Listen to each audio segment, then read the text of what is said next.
which we'll see.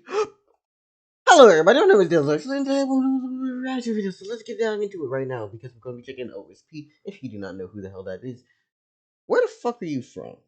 Where did you come from? Like, genuinely, how did you find this video? And you know what? Let me stop with the acting like a fucking asshole. No need to gatekeep an amazing channel. Just turn off my video, go into the description, click the link that leads you to the original. Go watch it, and then come back if you decide to. Okay? For those who did, congratulations. For those who didn't, why? This only applies if you didn't know who OSP is. It also applies at the end of the video. Go watch them anyways. Yeah, the links will be in the description so you can go and support their Patreon and all their shit. And yeah, that'd be pretty cool. Anyways, this is gonna be on Yuki-Onna, which would be pretty interesting. I'm correct. Yuki-Onna is the ice bride, right? She doesn't let you leave the house. She just freezes you and kills you. Or am I fucking wrong? The woods, February is a cold, gray month of winter limping over the finish line. The Mm-hmm. beautiful snowstorms and cold blue, cloud-brushed skies and crystal clear ice formations are an ephemeral thing of the past, and thanks to the march of cars and time, the gunge has set in. February is left with dingy snowmelt, slush, and monotonously overcast skies. But perhaps it is because of this seasonal fatigue that February is also known as a month of romance. When the beauty of winter fades, we appreciate beauty in other ways, and when Valentine's Day rolls around, the deluge of glitter and hearts and pink drowns out the last days of winter and makes us briefly forget the cold. But waiting outside the warmth of romance and broad conceptual togetherness is the cold that never really goes away. And hello, today I Isaac. to find a story that covers both. How do you do? Also, I already did the Epic the Musical thing first today.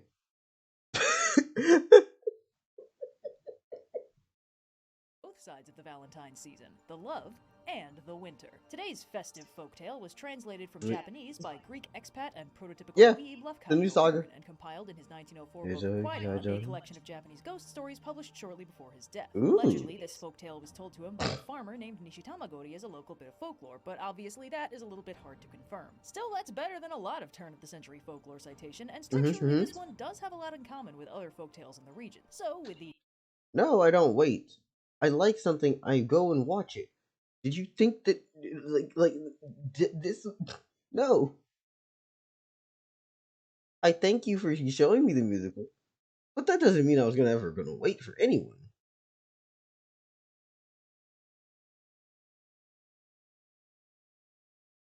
Tentative certainty that it's probably about as legit a Japanese folktale as we can get, today let's tell a story of a snow maiden, Yuki-Onna. Our story begins in the Musashi province, the area of modern-day Tokyo, where an old woodcutter and his young protege Minokichi are plying their trade in a wintry forest. But while they're out and about, a heavy snow...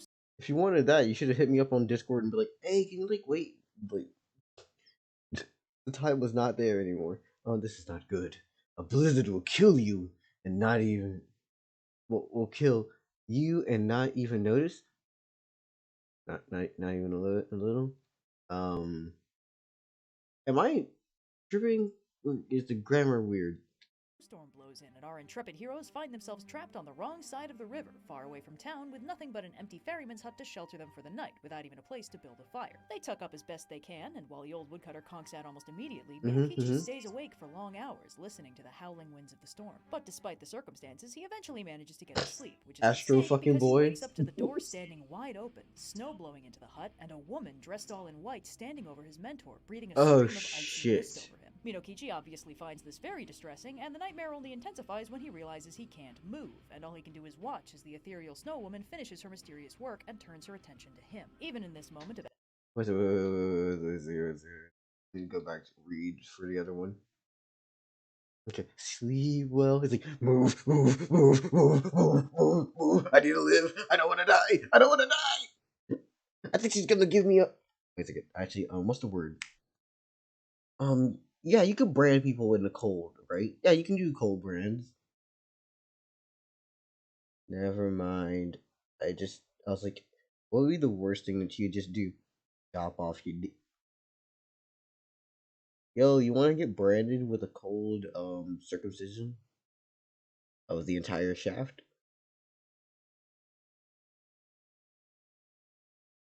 Oh, wait, no, it's castration.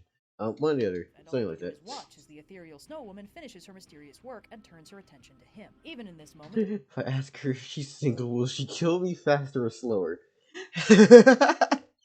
absolute frozen terror, Minokichi can't help but notice how stone cold gorgeous she is, and it seems the feeling is This might surprise you, but I don't meet many cute guys in this line of work. mutual because she stops and whispers to him that she was planning on doing to him what she just did to his master, but on closer inspection she realized he's pretty, so she's decided to spare him. But she warns him that if he ever tells anyone about her or what just happened, she will hunt him down and kill him. With that, she walks out and vanishes into the storm. Minokichi, now magically unfrozen, unfortunately finds his mentor frozen dead, and when the fairy returns the next morning, he finds Minokichi unconscious and ill next to the body of the old woodcutter. Minokichi gradually recovers from his mysterious ordeal, which, according You could try fishing. That's nice. Urashima boy met his wife fishing. Yeah, I've definitely never met any girls woodcutting. Yeah. refuses to tell anyone any details about beyond the storm stranding them for the night, and eventually he recovers enough to go back to his job of woodcutting. And one day, while he's out on the road, he crosses paths with a young woman who introduces herself to him as Oyuki, which the story helpfully informs us is a very common name and not a red flag at all. She's very sweet and very polite. You know, my mom thinks woodcutters don't meet cute girls. Want to help me prove it wrong? Sounds fun. And more than a little That's gorgeous, and after such a some good lovely pickup line, conversation, but Minokichi invites her to his goddamn. home, where her I good see, does manners that work? immediately endear her to I Minokichi. want to try it now. It's like, hey, I was told that I couldn't fool anyone. You want to go fuck with them and just make them look dumb. You don't have to actually date me, but we just gotta go look at them and say that we were cool. I knew woodcutting was a winner. You'll never believe what happened to that Urashima boy.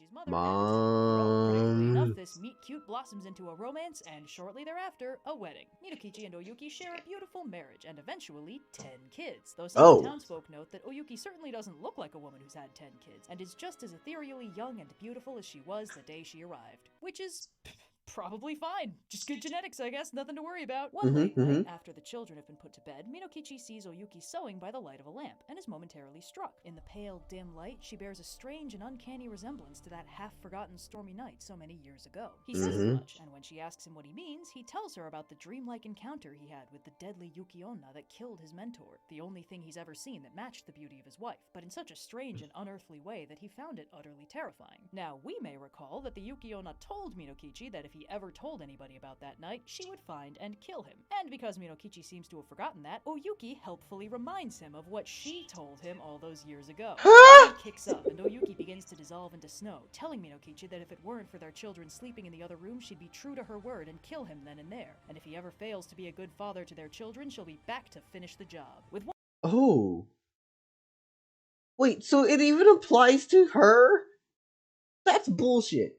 Okay, I'm sorry. If I suspect my wife of being the monster that's going to kill me for telling anyone else, I'm going to tell the monster, like, hey, can we at least talk this out? I need someone to talk with, please. I am not able to. You literally banned me from getting a therapist to help me fix my issues. You are now my therapist. Deal with it. You can't leave me with this burden alone. She really didn't think I was cute. Yeah. one final death threat to bookend their relationship the way it began, she turns into a wisp of snow and vanishes into the night. And that's where the story ends. A lot of fascinating layers to this one, considering how bite-sized it is. I think the moral of this story is that any relationship that starts with an NDA is doomed right from the jump.